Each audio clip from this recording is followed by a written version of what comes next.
Hello and welcome to the Daily Aus. I'm Billi. I'm Zara. Last week, TDA exclusively reported that Coalition Senator Matt Canavan is proposing a policy to offer couples a low-interest loan of $100,000 once they have a child. Now, this loan would only apply to families buying their first home, and it would be wiped completely if they have 3 children. While Canavan has put forward the idea, the coalition hasn't formally adopted this policy, but it has kickstarted a fascinating conversation about Australia's declining birth rate. So today, we are here to explain why a declining birth rate is an issue, and we will break down Canavan's idea to solve it. All right, so Billi, there's a lot there. It's a big idea and it certainly generated a lot of interest among our audience. But I do just want to start with the person, I guess, at the centre of this story, Senator Matt Canavan. If listeners aren't familiar, what do we need to know about him? So Matt Canavan has been a Queensland senator since 2013. So he's from the state of Queensland, but he is a federal senator in the federal parliament. Now, in the Senate, Canavan is part of the National Party, which is led by David Littleproud. And federally, the National Party has a formal alliance with the Liberal Party, which is led by Peter Dutton. And they have this formal alliance to form a government together if they win enough seats together at an election. And that is what we call the coalition. So whenever we're referring to the coalition, we're referring to the National Party and the Liberal Party. Good civics education there. Great civics education. 1 minute in, I've learned everything I need to know. Now, in terms of where Canavan stands within the coalition, he was a minister under Turnbull's government, under Malcolm Turnbull when he was Prime Minister. He was Resources Minister then. But now, as the Liberal Party is led by Peter Dutton, Matt Canavan doesn't currently hold any shadow ministry position. So that would probably suggest to us that if the coalition does get into government at the next election, which as we've said many times is due by the 17th of May, if the coalition does win, he probably won't be a minister again, just based on the fact that he's not a shadow minister at the moment.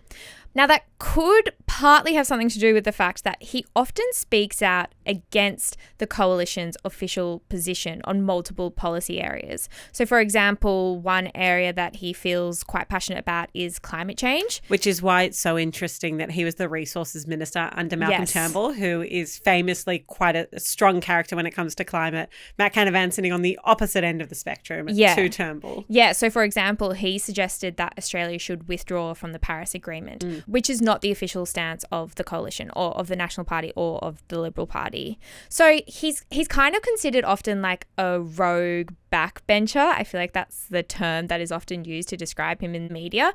But he does hold weight. He is a Queensland senator.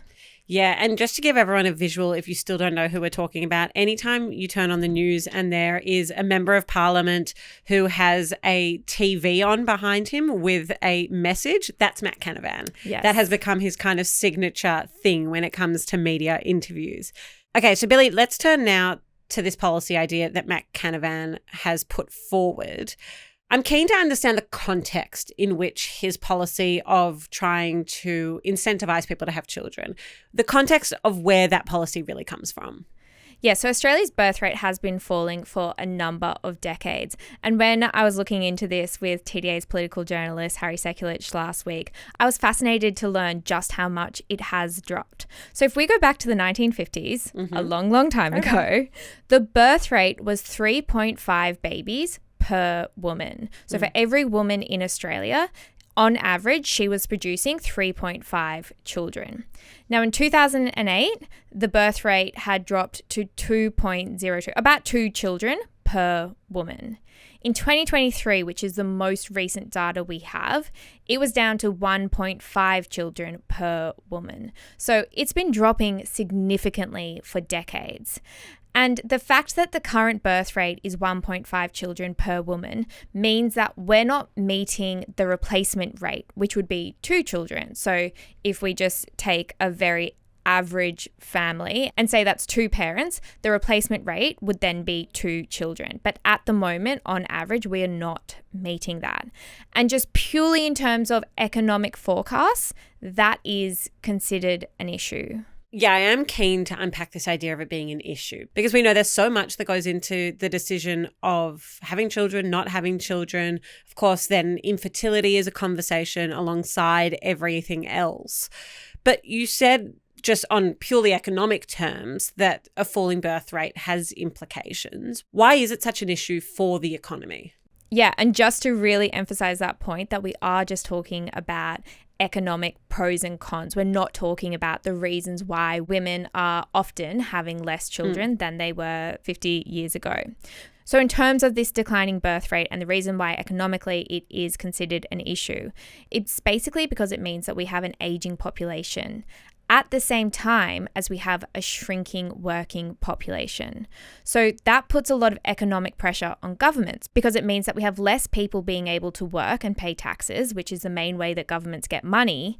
And at the same time as that, we have more people requiring assistance when it comes to health services and the pension and all those kinds of things that we know that older people do require that assistance from the government, and that costs money. And that's because, of course, people are now living longer because we have medical interventions. There's so much that goes into the fact that for a number of different things, and of course, it's great news for those we love, people are living longer and do require government services as an older population. Exactly. And it means that there is now a lot of pressure on younger generations to care for older generations. At the same time, I don't want to just keep having caveats, but I do also just want to mention that at the same time that this conversation is happening, there's also a conversation about overpopulation and the issues with that. But I think just for this podcast, I don't want to get into the debate between those two things. And I think we just stick to the declining birth rate. But I do just want to mention that there are all of these different conversations around this topic that it's really dense and complex, but an important thing to talk about. So we've got this aging population at the same time as fewer babies are being born and therefore fewer people going on to help with that aging population. So that is the one economic issue that we're focusing on today, and certainly the context in which Senator Matt Canavan has proposed this new idea. Canavan spoke directly to TDA's journalist, Harry, as you mentioned earlier. I walked past him on the phone saying, "Hi, Matt," and I was wondering whether that was who he was speaking to. It turns out it was. Harry is sick today, so we've jumped on to explain the story, but really he has done so much of the heavy lifting here. What did Matt Canavan tell Harry? Okay, so in his chat with Harry, Canavan explained this proposed policy or this big idea that he has, which is to give first-time parents a $100,000 government loan. And this would only apply to families buying their first home. So it's kind of attempting to solve two issues. One is the affordability of homes in Australia, and the second is the declining birth rate and trying to incentivize families to have more children.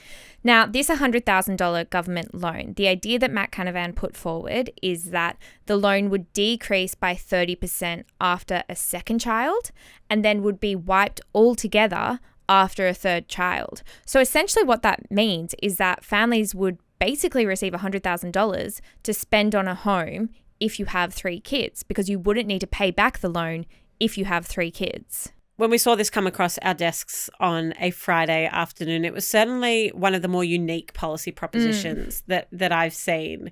But I do want to just highlight again, as you said at the top, that this isn't the Coalition's formal policy position, is it? Yeah, again, this is just a big idea that is being put forward by Canavan. We do know that he has raised the policy in the Nationals party room, and he told Harry that he does have the support of some MPs and senators. Harry asked if he could know who those party members were, and Matt Canavan said no. Canavan also did admit that the issue wouldn't be high on the agenda at the upcoming federal election. So he's clearly saying this isn't, a top priority of the coalition.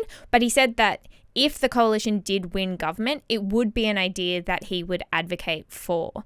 And he kept saying he wasn't necessarily wedded to this exact policy, but what he feels really strongly about is that we should be having a bigger conversation about the declining birth rate in Australia. And so he said, Perhaps not this exact one, but we need to be having this conversation now. I was really interested when I read our piece the other day to find out that this is actually not the first time this policy has been put forward. And in fact, it's come into force somewhere else in the world. Hi there, my name's Emma. I'm the editor at the Daily Aus, just popping in to say hi and let you know that here at the Daily Aus, we are an independent media company who work to break down the news for young Aussies in a digestible and accessible way.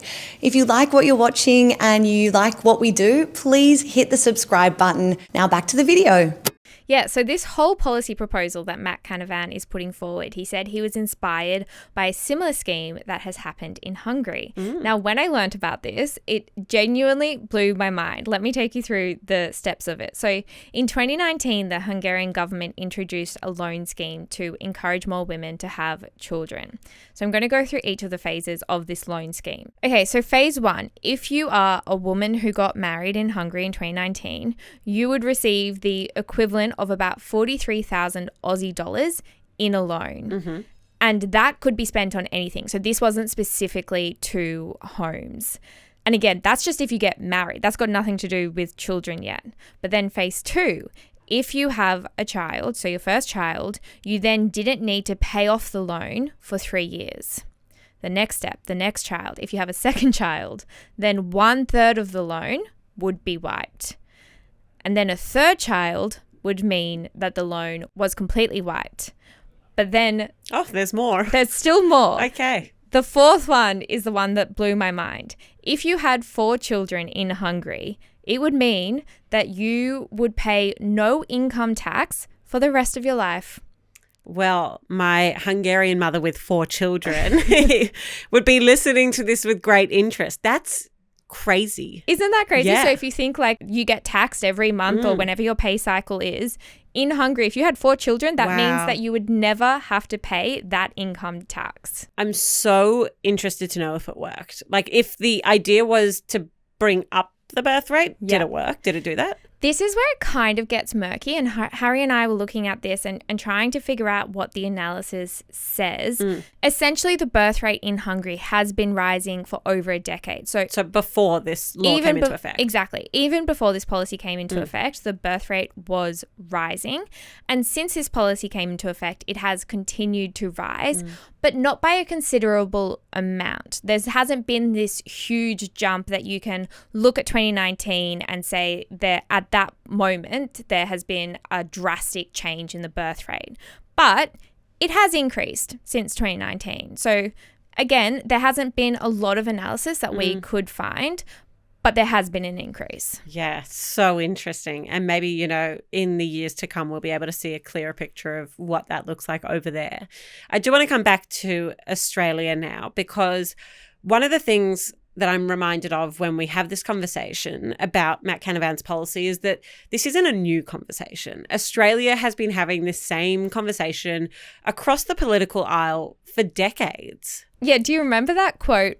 1 for mum, 1 for dad, and 1 for the country. Yeah, I remember that quote because we made it our caption saying 1 for mum, 1 for dad, and 1 for Matt Canavan. One of our best captions ever. Truly. That is a famous quote though. 1 for mum, 1 for dad, and 1 for the country. It was said in 2004 by the former Liberal Treasurer Peter Costello, who at the time was trying to encourage families to have more children. And he said that quote as he was introducing a program to give parents $3,000 for each new child born. The baby bonus. Baby bonus. So that was a massive conversation then, and clearly it hasn't gone away in the 20 years since that was announced. The other big time, recently the other big time that this has come up is last year ahead of the budget, when Labor Treasurer Jim Chalmers told 9 newspapers that, quote, it would be better if birth rates were higher. He did cop quite a lot of slack when he said that. You know, a lot of people saying that that comment ignores the reason why. I know for a lot of women it's not a choice to have less babies, but for those families where they are choosing to have less babies, it's because of the cost of living crisis. He did say in that there are a whole range of reasons people's preferences are changing, and he acknowledged that it is expensive to raise kids. But again, that comment saying that it's an issue that there is a declining birth rate did reignite that conversation.